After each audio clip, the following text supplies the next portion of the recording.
جب عاشورہ کا دن ختم ہوا تو اس کے بعد عرض کیا کہ عصر عاشور کے بعد ایام زینبی ہیں۔ ایام زینبی اس عنوان سے کہ اب جو بھی ہیں جو شہید نہیں ہوئے ہیں، یعنی جو بھی عزادار ہیں، اب آقا امام حسین کے لیے عاشور کے بعد شہداء کربلا کے لیے اب ان کی ذمہ داری بنتی ہے کہ وہ اب زینبی کام کریں، چونکہ ایام زینبی ہیں۔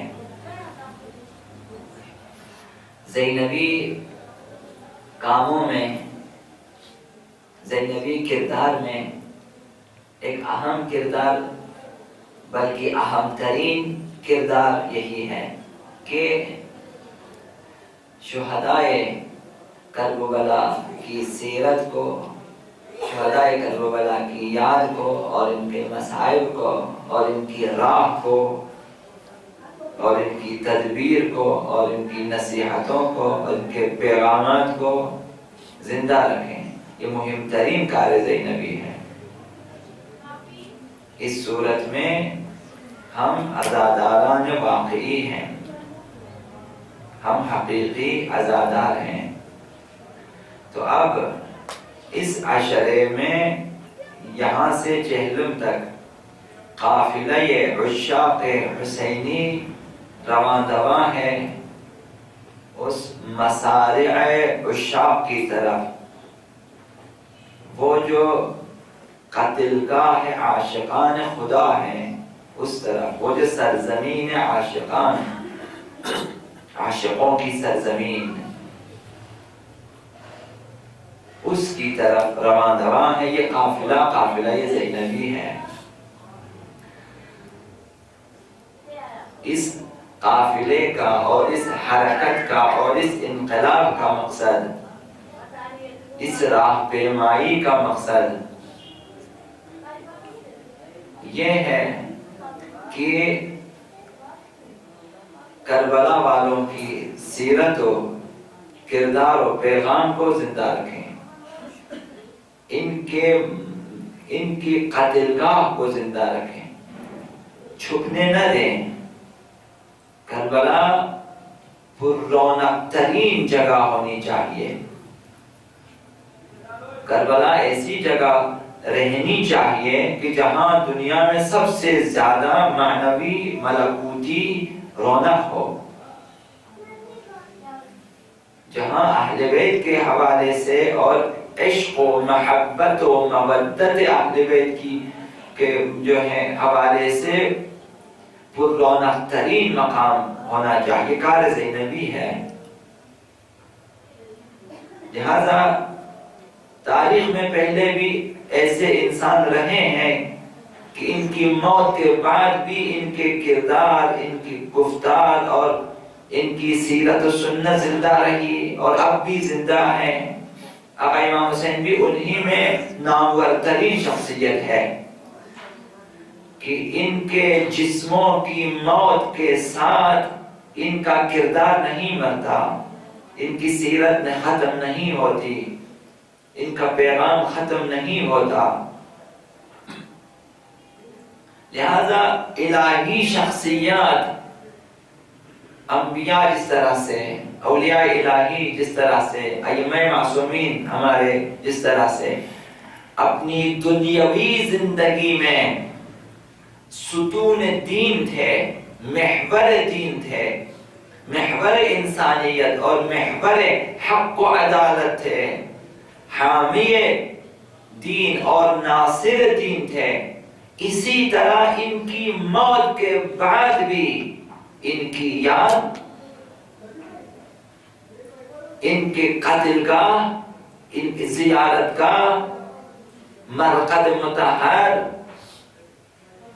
زیارت گاہیں، یہ حامی دین ہے۔ یہ ایسی چیزیں ہیں اہل بیت کی سیرت و سنت، ان الہی شخصیات کی سیرت، سنت، کردار، پیغام، کہ ان کی موت کے بعد بھی یہ چیزیں دین کو زندہ رکھتی ہیں، مسلمانوں میں تشیع کو زندہ رکھتی ہیں، غیرت و شجاعت و حمیت کو زندہ رکھتی ہیں، ایثار و قربانی کو، فداکاری کو زندہ رکھتی ہیں۔ تو جس طرح یہ ہستیاں اپنی زندگی میں تمام شعبۂ حیات میں مؤثر تھی، ان کی موت کے بعد بھی مؤثر ہیں۔ کربلا جس طرح کل مؤثر تھی، آج بھی کربلا مؤثر ہے۔ کل بھی کربلا تربیت کے لیے تربیت گاہ تھی، مسلمانوں کے لیے، مومنین کے لیے، عاشقوں کے لیے۔ آج بھی کربلا تربیت گاہ ہے، ایسی تربیت گاہ ہے کہ کسی مکتب میں ایسی تربیت گاہ موجود نہیں ہے۔ یہ کربلا مدرسہ عشق و فضیلت ہے جو دوسرے مکاتب کے پاس نہیں ہے۔ یہ مکتب تربیت و کمال ہے، ایسی اجتماعی تربیت اور تہذیب اخلاق کا، تہذیب نفس کا ایسا مرکز سراسر گیتی میں بھی کسی بھی مکتب و ملل میں موجود نہیں ہے۔ کربلا ایسا مرکز ہے۔ لہذا اب عاشور کے بعد قافلہ حسینی، زائرین مرقد حسینی کربلا کی طرف رواں دواں ہے۔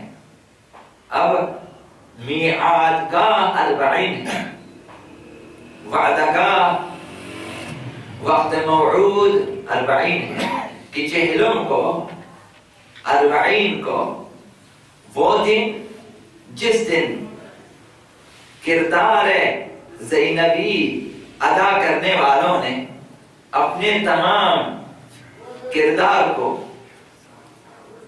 ادا کرنے کے بعد، تمام پیغامات عاشورہ و کربلا کو پہنچانے کے بعد، کوفہ و شام کو فتح کرنے کے بعد، بازاروں، درباروں اور حتیٰ گلی کوچوں میں بھی پیغامات پہنچانے کے بعد واپس آئے آقا عبداللہ حسین کے پاس حاضری کے لیے، وہ دن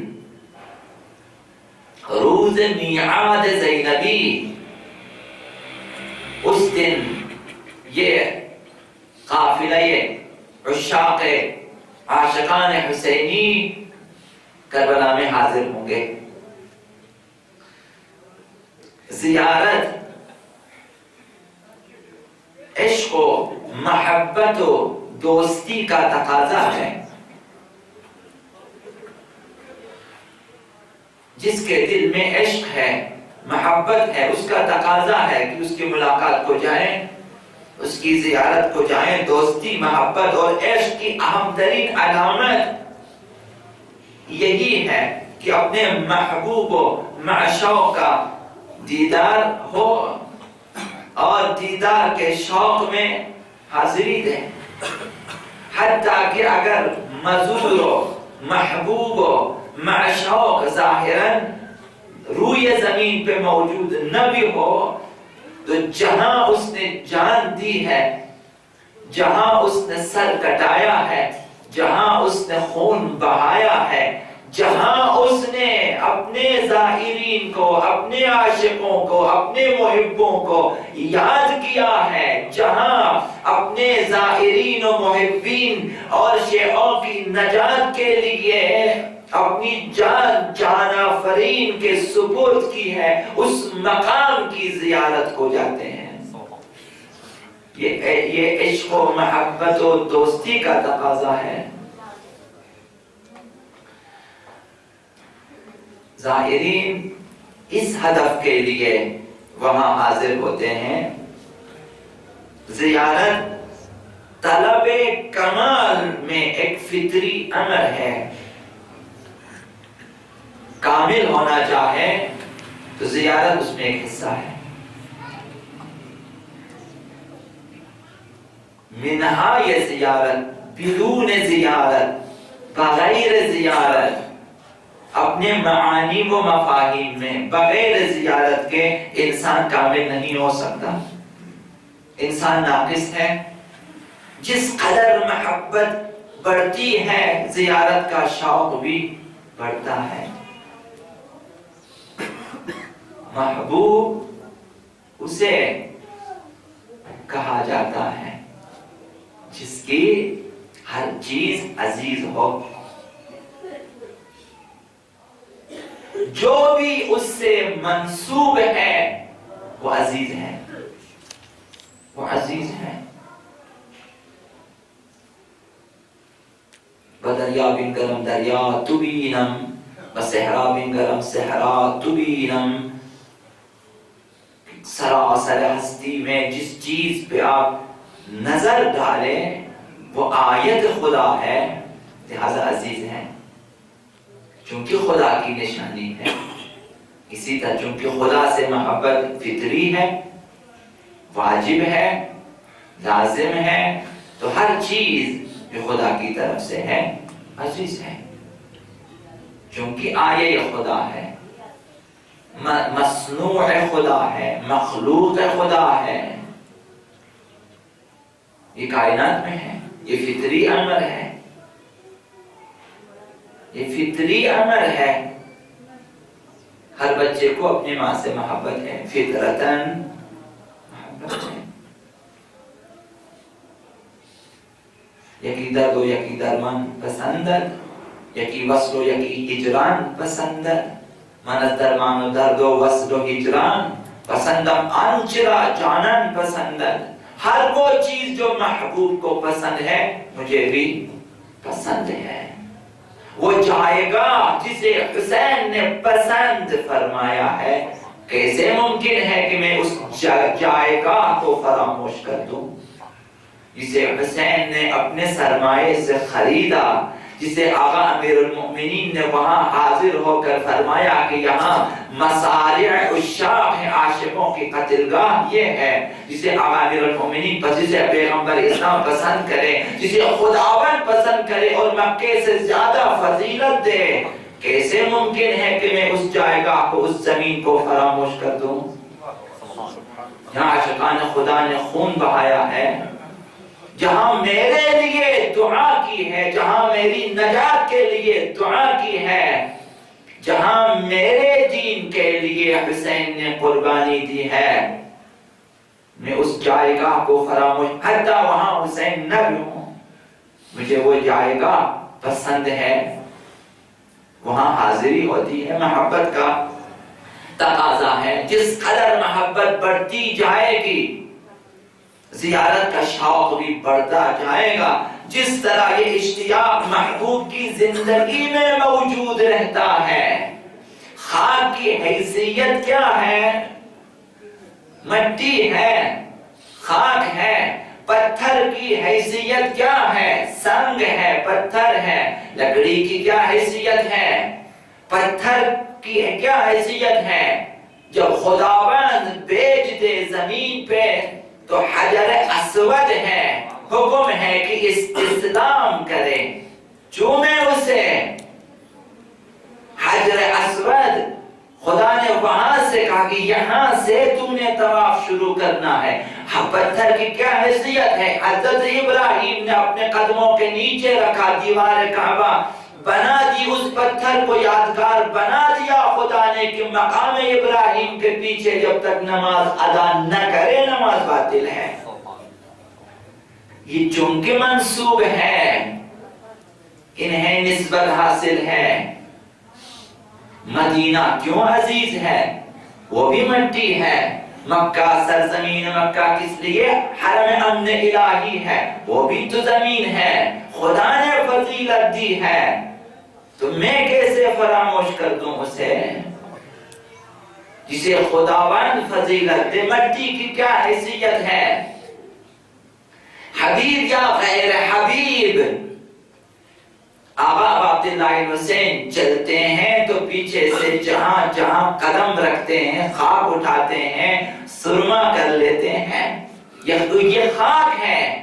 پوچھیں حبیب سے، یا حبیب کی طرح جنہوں نے خاک قدم کو سرما بنا لیا، ان سے پوچھیں کس لیے، یہی کہیں گے کہ یہاں محبوب کے قدم پڑے ہیں،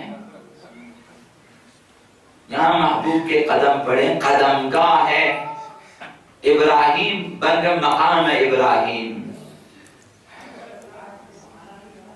عرض کیا صفا و مروہ میں کیا ہے کہ وہاں قدموں کے نشان ہیں حاجر کے۔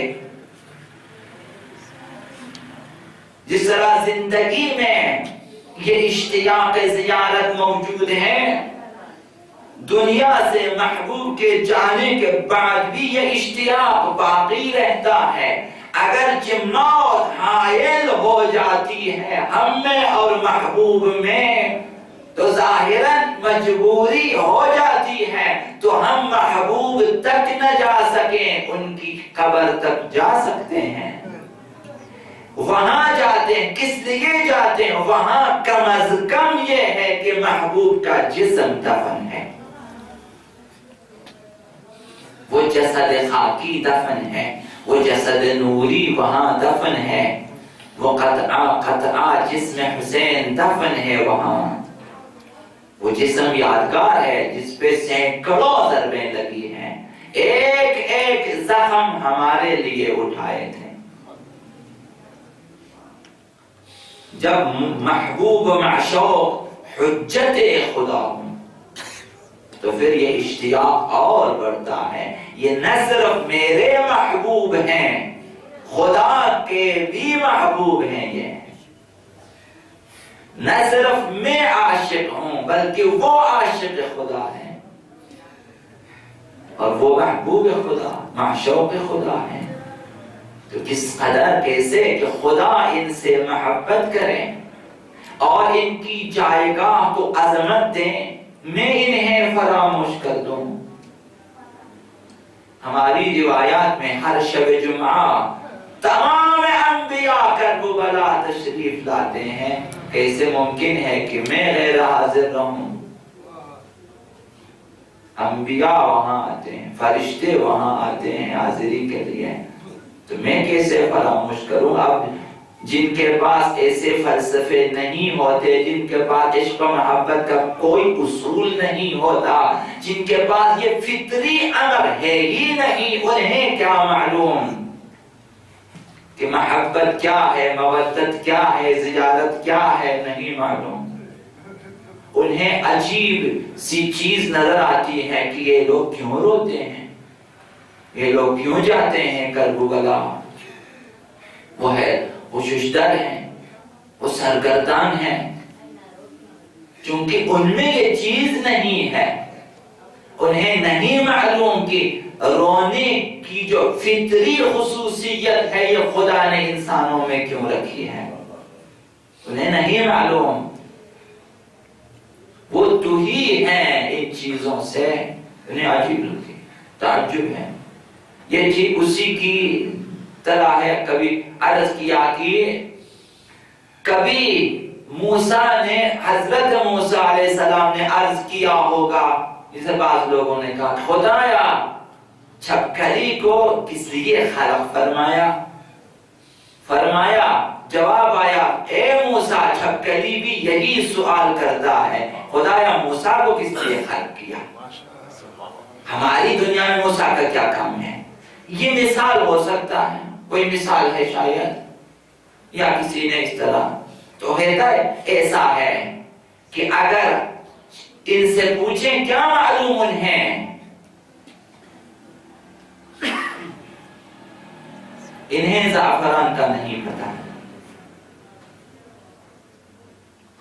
یہ ایسے لوگ ہوتے ہیں، ایسے جانور ہوتے ہیں جو زعفران کو گھاس سمجھ کے کھاتے ہیں، اسے نہیں معلوم، کیونکہ وہاں فلسفہ عشق و محبت ہے ہی نہیں ہے، وہاں فلسفہ عرفان ہے ہی نہیں ہے، وہاں نہیں ہے یہ چیزیں۔ انہوں نے جن سے اپنا مکتب لیا ہے، جن سے اپنی آئیڈیالوجی لی ہے، اصلاً وہ فکر سے تو ہی لوگ تھے،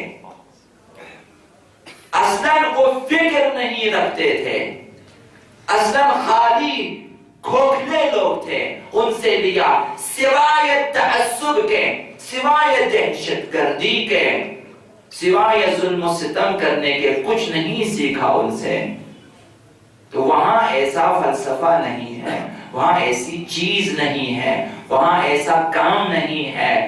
وہاں کیا معلوم انہیں جن میں اصلاً محبت نام کی کوئی چیز نہ ہو؟ انہیں کیا معلوم کہ محب کون ہے، محبوب کون ہے، تو محبت کیا ہے، عشق کیا ہے، عاشق کون ہے، تقاضائے عشق و محبت کیا ہے، انہیں نہیں معلوم۔ انہیں تعجب ہوتا ہے کہ یہ لوگ عجیب ہیں، روتے ہیں، جہلم پہ روتے ہیں، عاشور پہ روتے ہیں، عشرہ اول میں روتے ہیں، ہر شہادت کے دن روتے ہیں، آخر کیا ہے؟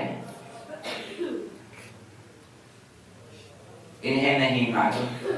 وہ اعتراض کریں گے کہ ان قبروں پہ آنے کا فلسفہ کہ انہیں کیا معلوم؟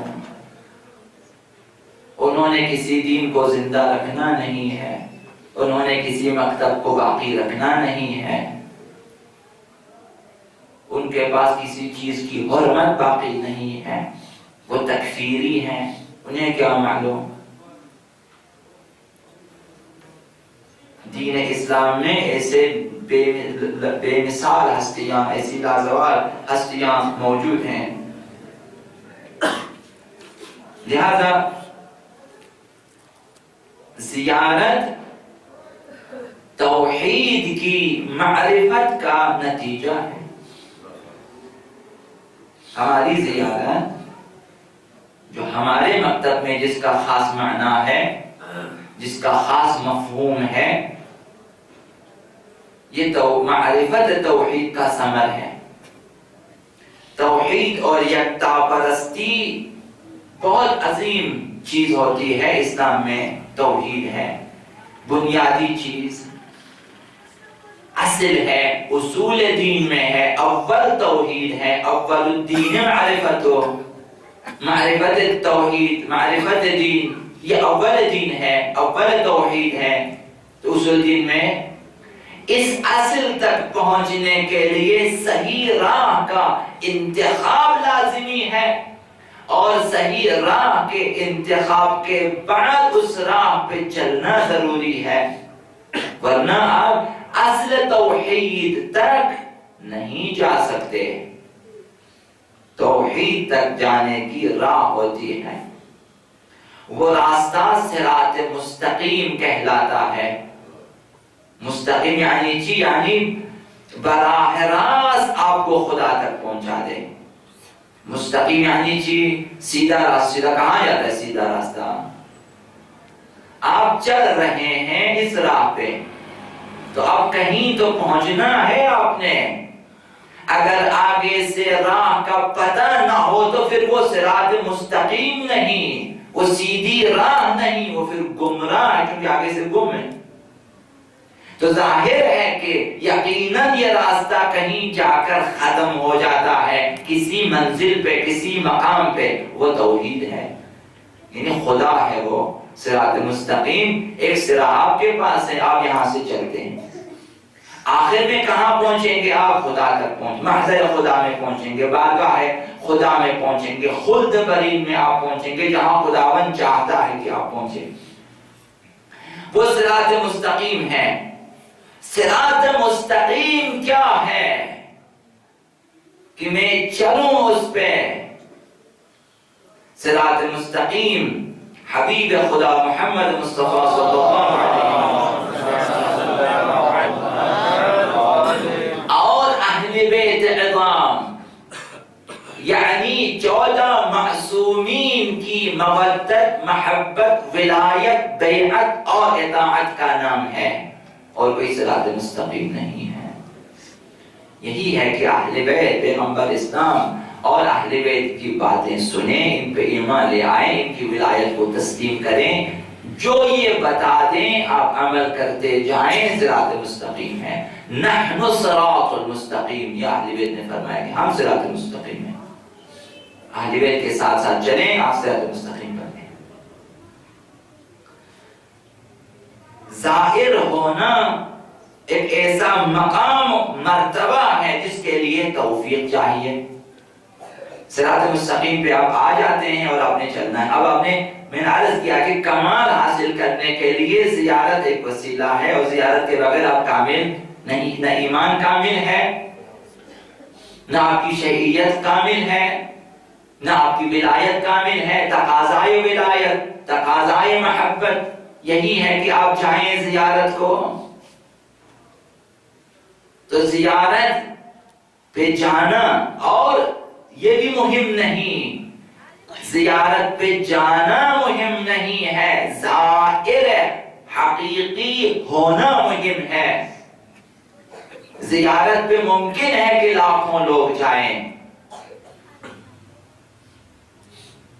لیکن جس طرح معصوم نے فرمایا کہ ما اکثر الحجیج، فریاد کرنے والے، چیخنے والے بہت زیادہ ہیں، ما اقل الحجیج، حاجی کم نظر آتے ہیں۔ اس طرح جو ہیں جمع زائرین میں حقیقی زائرین کی تعداد کم ہوں گے۔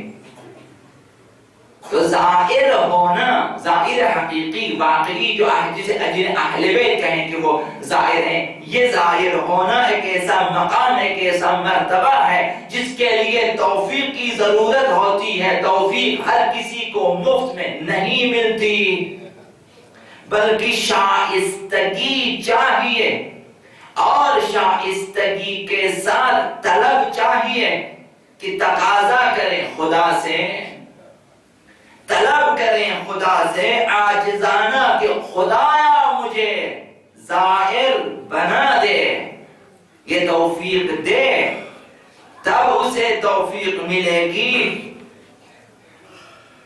اب یہ توفیق بھی خداوند متعال کی طرف سے ولایت اہل بیت، معرفت اہل بیت کے بغیر نہیں ملتی۔ زیارت ایک قابل محسوس اور مؤثر رابطہ ہے جو طرفین کی جانب سے برقرار ہے، ظاہر و مظہور میں، محب و محبوب میں رابطہ برقرار ہے۔ زیارت ایک رابطہ ہے، اگرچہ ظاہری طور پر دونوں کے درمیان یہ رابطے دوسرے لوگ مشاہدہ نہ کریں، دوسرے کیا دیکھیں کہ آپ میں اور ان میں کیا رشتہ ہے، انہیں نہیں معلوم۔ یہ قلبی رابطے ہوتے ہیں، یہ معنوی رابطے ہوتے ہیں۔ زیارت نامے میں اس رابطے کی حقیقت جو ہے تھوڑا سا غور و فکر کریں، زیارت ناموں میں ترجمے پڑھیں، تب پتا چلے گا کہ ہم میں اور ان میں کیا رابطے ہیں۔ جب زیارت کی سعادت پانے والا زائر اپنے محبوب و معشوق ہستی کے حضور پیش ہونا چاہتا ہے تو نزدیک جانے کی اجازت طلب کرتا ہے، جسے اذن دخول کہتے ہیں۔ محبت کے تقاضے ہوتے ہیں کہ اجازت لے لیتے ہیں، طلب کرتے ہیں۔ لہذا اذن دخول میں حقیقی باتیں بیان ہوتی ہیں، رابطے کا بیان ہوتا ہے۔ آپ اذن دخول میں یہ جملے آپ عرض کرتے ہیں کہ انت تسمع کلامی وترد جوابی وترى مقامی۔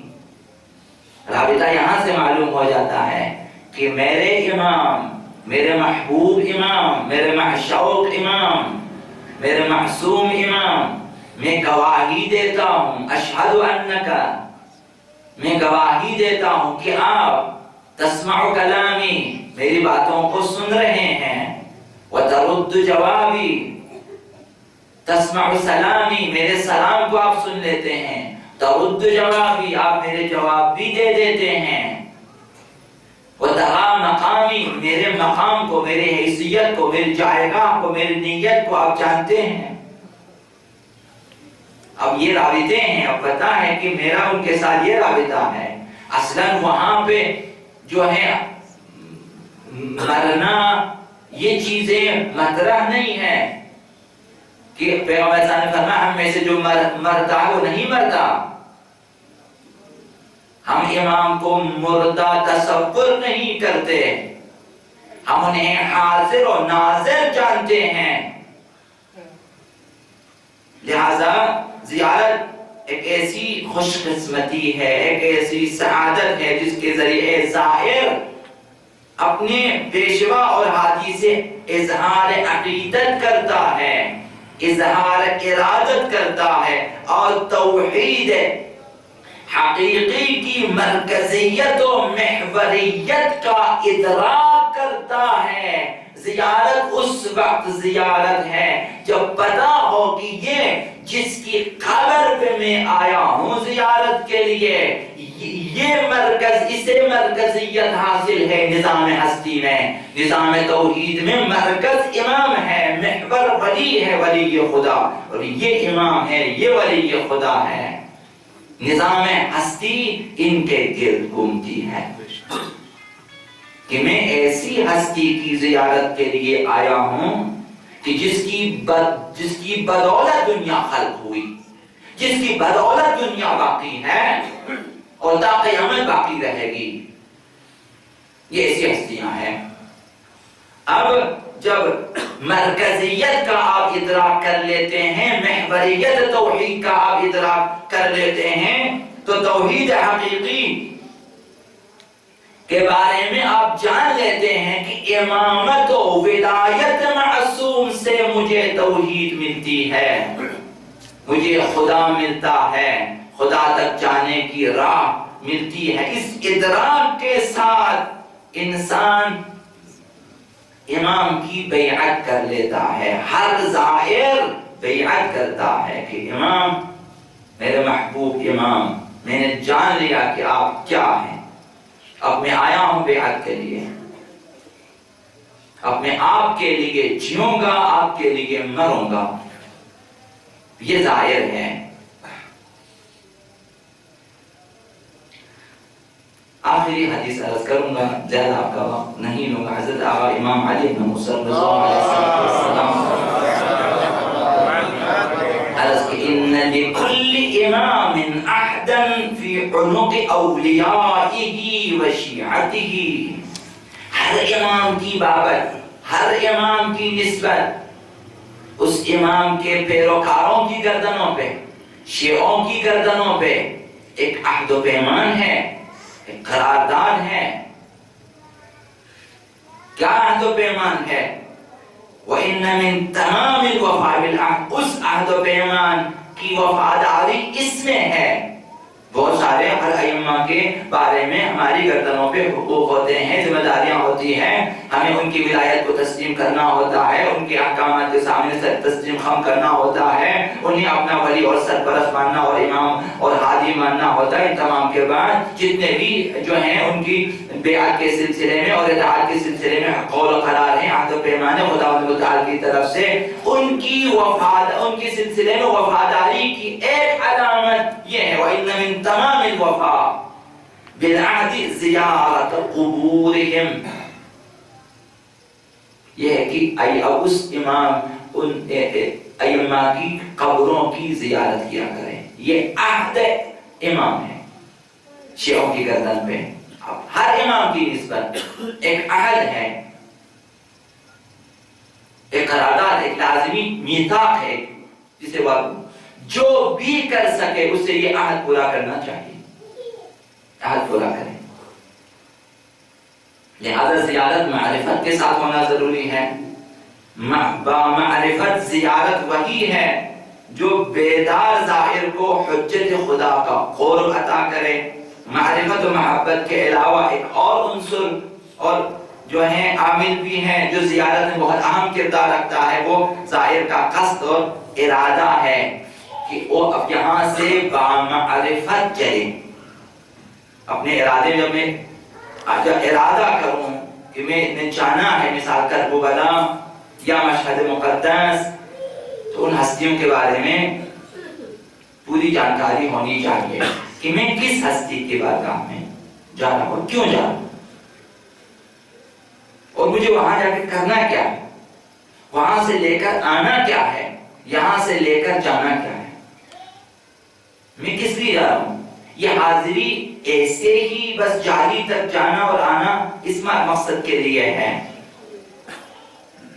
تو ہمیشہ عرض کرتا رہا ہوں وہاں جانا اور اظہار عقیدت، اظہار ارادت اور عہد و پیمان باندھنا اپنے امام کے ساتھ، اور یہ عہد کرنا کہ میں آپ کا زائر ہوں اور واقعی زائر بننا چاہتا ہوں، آپ سے محبت ہے اور آپ کی محبت لازمی ہے، آپ کی بیعت کرتا ہوں، آپ کی اطاعت کروں گا، جب تک میں زندہ ہوں آپ کے لیے جیوں گا، آپ کے لیے مروں گا۔ اللہم اجعل محیایا محیا محمد و آل محمد و مماتی ممات محمد و آل محمد، خدایا میرا جینا ایسا ہو جیسے پیغمبر و آل پیغمبر کو جینا۔ یہ اطاعت میں ممکن ہے۔ تو اگر جینا مرنا اہل بیت کی طرح چاہتے ہو تو ان کی اطاعت لازمی ہے۔ ظاہر اس مقصد کے لیے جاتا ہے کہ اپنے امام کے پاس جائیں، سب کچھ بتا دیں جو دل میں ہے امام کے متعلق، سب کچھ بتا دیں کہ میرے دل میں آپ کے لیے یہ ہے، یہ ہے، یہ۔ اب جو معرفت کے بغیر جائیں انہیں زیارت سے کم حصہ ملتا ہے۔ جس کی معرفت جس قدر زیادہ ہے اسی حساب سے زیارت کے بیشتر فوائد اسے حاصل ہو جاتے ہیں۔ کبھی کسی کو 1 عمرے کا ثواب ملتا ہے، کبھی کسی کو 1000 عمرے کا ثواب ملتا ہے، کبھی 1 حج کا ثواب ملتا ہے، کبھی 1000 حج کا ثواب ملتا ہے۔ کبھی اس قدر ثواب میں اضافہ ہوتا جاتا ہے کہ معصوم فرماتے ہیں کہ 1 زیارت کا ثواب عرش پہ خدا کی زیارت کا ثواب ہے۔ یہ معرفت کے حساب سے ہیں۔ کربلا میں جو لوگ امام معصوم کی خدمت میں آئے وہ بامعرفت آئے تھے۔ حبیب اپنی معرفت کی وجہ سے آئے کربلا، نہ کسی اور وجہ سے، اور اپنی معرفت کی وجہ سے فوج یزید سے نکل کے اس طرف آئے۔ یہ معرفت مہم ترین چیز ہوتی ہے کہ محور توحید کو دیکھ لیا، مرکز اسلام کو دیکھ لیا، محور ہستی کو دیکھ لیا کہ ادھر ہے آقا امام حسین، امام زمان یہ ہے، امام معصوم یہ ہے۔ اب دنیا کا نظام ان کے گرد گھومتا ہے، دنیا کا وجود، دنیا کی بقا ان کی وجہ سے ہے، دوزخ و جہنم ان کی خاطر ہے، ان کی خاطر لوگ جہنم میں جائیں گے اور انہی کی خاطر لوگ جنت میں جائیں گے۔ کوئی جہنم میں جاتا ہے تو ان کی وجہ سے، جو ان سے دشمنی کرے، جو ان سے نفرت کرے، جو ان کی نہ سنے، جو ان کی اطاعت نہ کرے، انہی کی وجہ سے قیامت کے دن حساب و کتاب ان کی وجہ سے ہے۔ وَقِفُوهُمْ إِنَّهُمْ مَسْئُولٌ کے ائمہ کے بارے میں تم سے سوال کرنا ہے۔ ثواب و جزا و سزا اہل بیت کی وجہ سے ہے۔ قسیم النار والجنہ اہل بیت ہیں، جنت دوزخ۔ تو یہ مرکز اہل بیت ہیں۔ کربلا میں حتیٰ ایک بچہ جو وارد میدان ہوا یا اسیروں کے قافلے میں شامل رہا، مکمل معرفت کے ساتھ ہیں، حتیٰ ششماہ علی اصغر، حتیٰ حضرت سبحین، اپنی پوری معرفت کے ساتھ۔ جگہ جگہ یہ بچے، یہ بچیاں اسلام کو زندہ کرتی جاتی ہیں۔ کبھی کسی بچے کے بارے میں، تاریخ کربلا میں معجزہ یہ ہے، کبھی کسی بچے کے بارے میں کسی نے کوئی اور باتیں نہیں لکھی ہیں، صرف ظالموں کے ظلم لکھے ہیں، حتیٰ انہوں نے بددعائیں بھی نہیں کی، مگر شاذ و نادر۔ ان بچوں کے کردار کو دیکھیں۔ ہم اپنے بچوں کا تصور کریں، اپنے کچھ بچے، ان کو اگر آپ تنگ کریں، ماریں، پیٹیں تو یہ بچے آخر رو لیتے ہیں، تھک جاتے ہیں، بہت کچھ بولیں گے۔ کہ کسی تاریخ کسی مقتل نے نہیں لکھا کہ اسیران کربلا میں 40 کے قریب یا 44 کے قریب بچے تھے، کسی نے کوئی ناشائستہ حرکت کی ہو۔ کربلا میں، قافلہ کربلا میں عجیب ترین چیزیں سامنے آ جاتی ہیں، عجیب ترین چیزیں۔ نہر فرات کا کنارہ ہے، طفلان مسلم ہیں، ظالم کے ہاتھ میں ننگی تلوار ہے، 2 بچے 9-10 سال کے سامنے ہیں۔ وہاں آپ تصور کریں بچوں کو کیا کرنا چاہیے، مگر واقعاً عجیب ہے، ان بچوں نے تقاضا کیا کہ ظالم ہمیں نماز پڑھنے دیں۔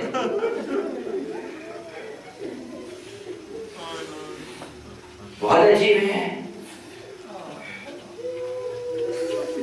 کربلا ہے، شب عاشور ہے، خیمہ ہے، سب نے شہید ہونا ہے، سب تیاریوں میں ہے. 9-10 سال کے اون محمد ہیں، اولیاء مکرمہ زینب کے سامنے بیٹھے ہیں اور فرما رہے ہیں کہ اماں صبح ہونے دیں، ہم اس طرح جنگ کریں گے. 9-10 سال کے بچے اس طرح جنگ کریں گے، لڑیں گے. تاریخ میں کسی کے بارے میں دکھائیں آپ. یہ 2 بچے ہیں اولیاء مکرمہ زینب کے اور محمد 30,000 لشکر کے مقابلے میں جاتے ہیں، فرات کے نزدیک ہو جاتے ہیں تو ایک بھائی آواز دیتا ہے کہ خبردار فرات کی طرف نہ جانا. حسین پیاسے ہیں، سکینہ پیاسے، بچے پیاسے، پانی نہ پینا.